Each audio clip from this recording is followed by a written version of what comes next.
Despite testing positive for the coronavirus less than a week ago, U.S. President Donald Trump is back at the Oval Office. He released a video saying he'd been cured as a result of experimental antibody drugs he'd been administered. The video also has other claims and promises. Here's a detailed look at the president's first day back at work. Hi, perhaps you recognize me. It's your favorite president, and I'm standing in front of the Oval Office at the White House.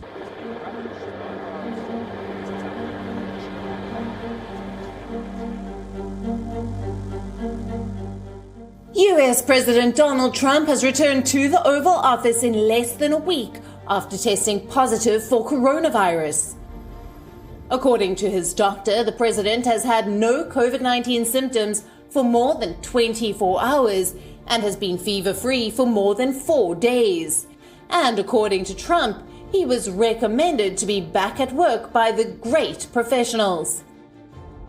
I spent 4 days there and didn't have to. I could have stayed at the White House, but the doctor said, because you're president, let's do it. I said, fine. You tell me what to do, and I'm going to listen. These are great professionals.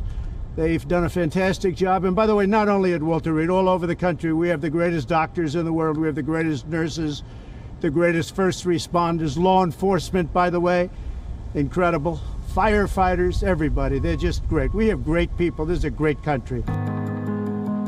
Donald Trump released a video message from outside the Oval Office saying that all Americans should have access to the treatments he received and promised to provide the drugs produced by Regeneron Pharmaceuticals free of charge.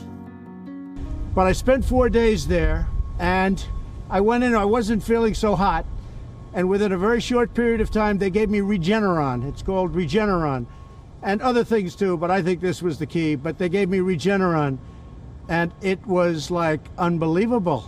I felt good immediately. I felt as good 3 days ago as I do now.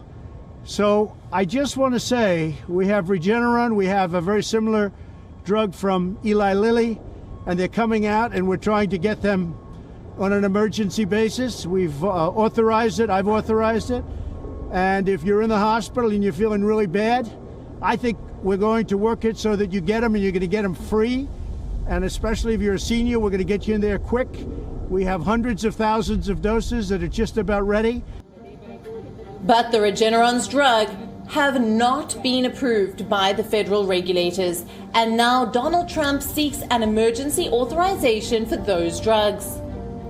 I have emergency use authorization all set, and we got to get it signed now, and you're going to get better. You're going to get better really fast. This is things that nobody even thought of a few months ago. The job that the scientists, the labs, everybody have done is incredible.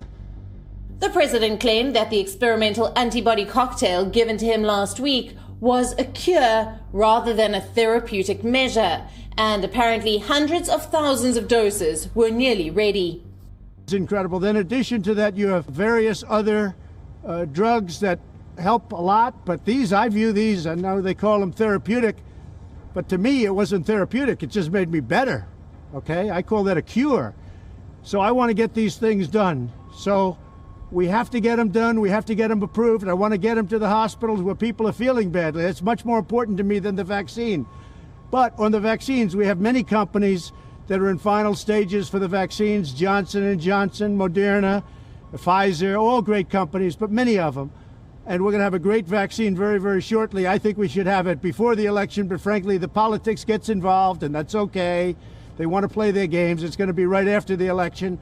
But we did it, nobody else. Nobody else would have been able to do it. The FDA has acted as quickly as they've ever acted in history. More than 20 people connected to the White House have now contracted the virus. The numbers are increasing by the day. The latest victim is Trump's top speechwriter and policy advisor, Stephen Miller. The outbreak in the White House has extended to some lawmakers on Capitol Hill too, raising concerns in the city surrounding it. The California Congressman Salud Carbajal tested positive and blamed Senator Mike Lee for the virus exposure. The White House has refused to release the president's testing information after his return from the Walter Reed Medical Center.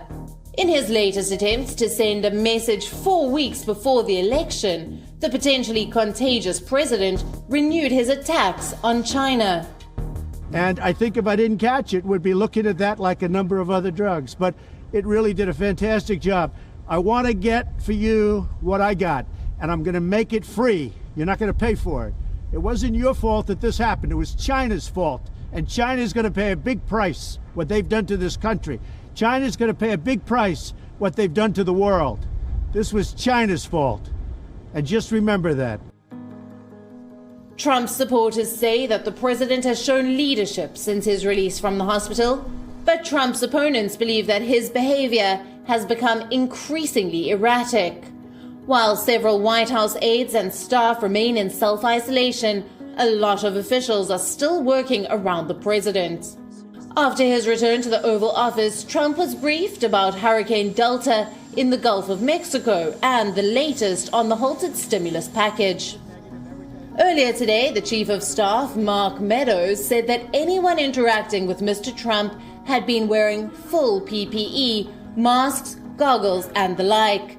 As per the latest reports, at least 9 White House employees have tested positive, but the cluster could be much higher.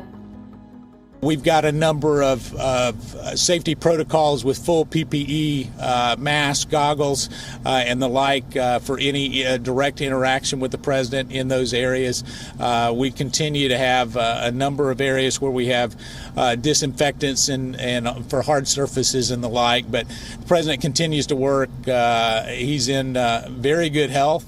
We're pleased with his progress. Apart from official work, Donald Trump also returned to his favorite social media platform, Twitter. Trump tweeted 40 times in a span of 2 hours last night. All caps tweet against his perceived enemies, Hillary Clinton, Barack Obama, James Comey, voter fraud, Nancy Pelosi, her hair, everyone and everything, but nothing on his COVID-19 status except that he has recovered. Confusion over Trump's tweets seemed to contradict each other over the COVID-19 relief package. Even the stock market recouped its losses and again surged higher on Wednesday. The only fact acknowledged by the president in recent memory is receiving a kind of care that isn't available to any member of the general public. But the historic honesty was immediately overshadowed when Trump said that getting the coronavirus was a blessing in disguise. Cure. For me, I walked in, I didn't feel good. A short 24 hours later, I was feeling great. I wanted to get out of the hospital. And that's what I want for everybody. I want everybody to be given the same treatment as your president, because I feel great. I feel like perfect. So I think this was a blessing from God that I caught it. This was a blessing in disguise. I caught it. With the spiraling political crisis and rising infections, citizens are eagerly waiting for what comes next. U.S. Election Desk, WION, World is One.